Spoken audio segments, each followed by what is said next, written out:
ISS Transit of Venus, presented by Science at NASA. In 1768, when James Cook sailed out of Plymouth Harbor to observe the transit of Venus in Tahiti, the trip was tantamount to a voyage through space. The remote island had just been discovered a year earlier, and by all accounts, it was as strange and alien to Europeans as the stars themselves.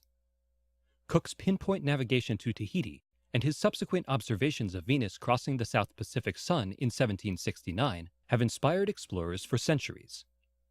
One of those explorers is about to beat Cook at his own game. High above the Earth, astronaut Don Pettit is preparing to photograph the June 5th transit of Venus from space itself. "I've been planning this for a while," says Pettit, who serves as flight engineer on board the International Space Station. "I knew the transit of Venus would occur during my rotation, so I brought a solar filter with me when my expedition blasted off for the ISS in December 2011.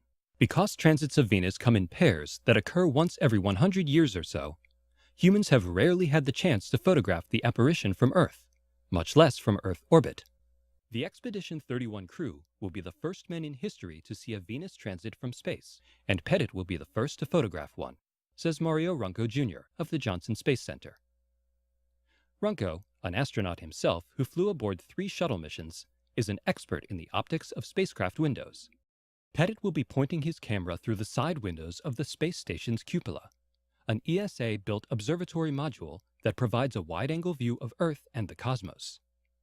Its 7 windows are used by the crew to operate the station's robotic arm, coordinate space dockings, and take science-grade photos of the Earth and sky. It's also a favorite hangout for off-duty astronauts who find the view exhilarating. For this transit, Don will be removing the non-optical quality internal protective window panes known as scratch panes, which really make crisp, sharp, and clear images impossible, says Runco. This is a huge plus when it comes to details that will be seen in the imagery of the sun. Pettit describes the camera system.